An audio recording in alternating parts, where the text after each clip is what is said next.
Ladies and gentlemen, my name is Rob. Let's draw Katara. Katara is one of the main characters from the Last Airbender. I'm not talking about the Shyamalan flop, I'm talking about the Nicktoons cartoon animated smash hit. Yeah, I kind of like Avatar. For this particular piece, we're going to be drawing Katara as she appeared in the episode where she first learned how to bloodbend. So she'll be having her Fire Nation outfit. Not that any of that really matters, but here we go. So it's a very foreshortened pose that I've chosen. This is actually taken directly from the show. It's a very pivotal scene.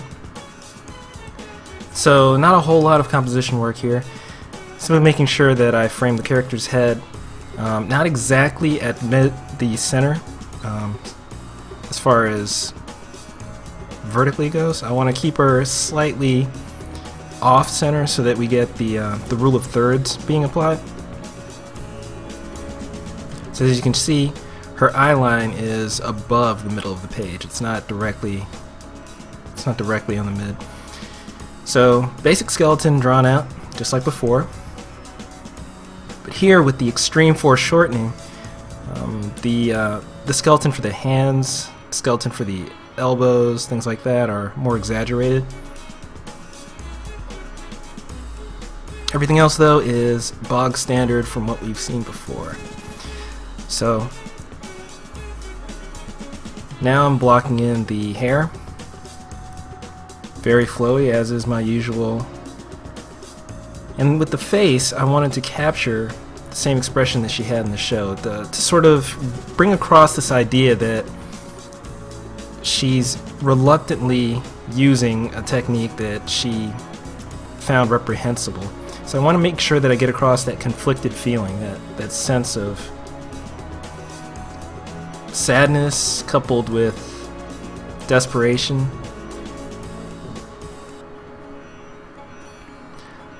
Satisfied with my overall sketch, I've erased my guidelines and I'm starting to put in the extra details.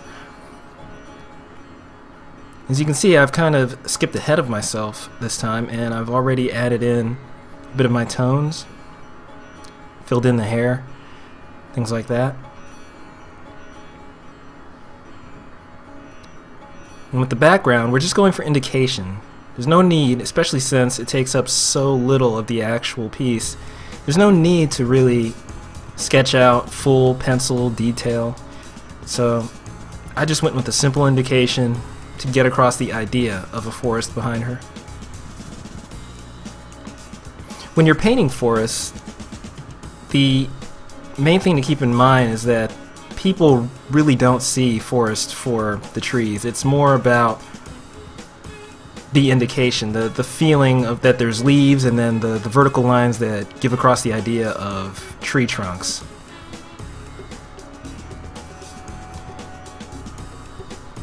Now here, I know this scene takes place at night, so to save myself a little bit of trouble, I filled the layer with pure black, set it to multiply, lowered its opacity, and then I erased away the parts that were bathed with moonlight. Sort of addition by subtraction, if you will. It's just an easier way to get across all of these tones, because the entire thing is going to be very dark. There is no pure white, there is no pure brightness. So once I had that, flattened it, set it to multiply, and behind it put in colors. Same as before, this is our normal color wash. But you can see here that I got a little confused, so I had to turn off the tones and the pencil lines just for a little bit to kind of get my bearings on the color wash. Hence why I flipped it on and off there for a while.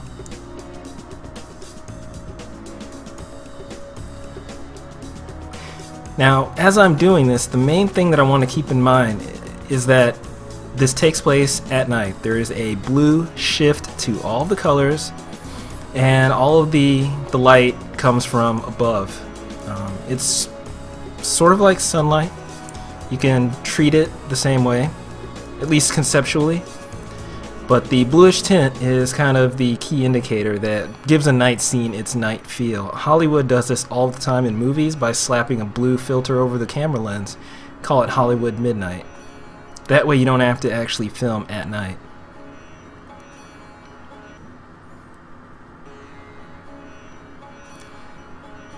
So here I'm just filling in her face, same top lighting that you would get during a daylight scene. Again, I'm using the predominant environment color to fill in the whites of the eyes. In this case, it's that bluish green tint.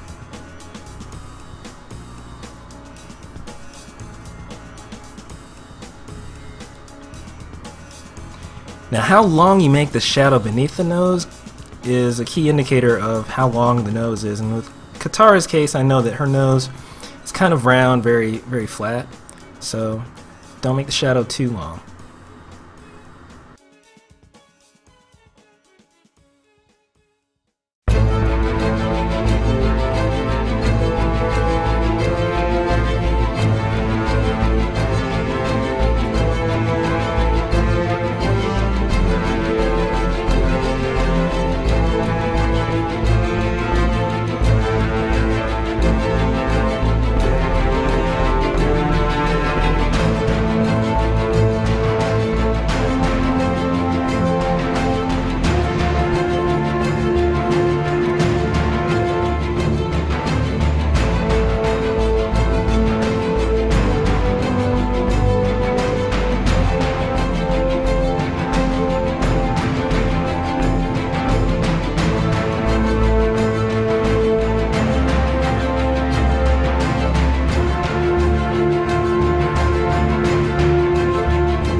And when you paint hair, remember, it follows a dual specular lighting model.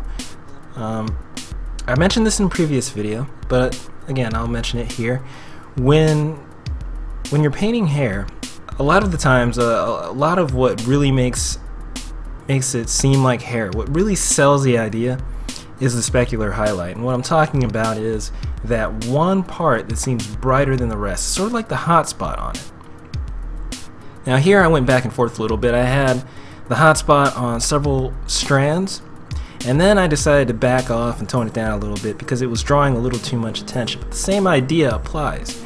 You want to sample the color for your hair, increase the value, decrease the saturation, and then paint that just as a small strand or even just a hot spot, depending on what style you want to do it in.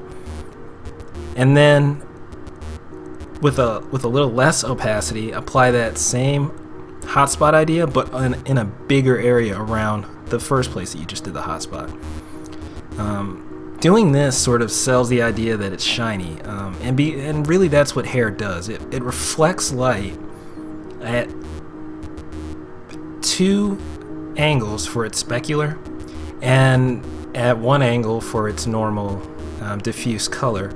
And if these terms sound crazy, just think the difference between, you know, a selfie, you know, the way hair appears in those, and the way hair appears in like a Pantene commercial or a Head and Shoulders commercial.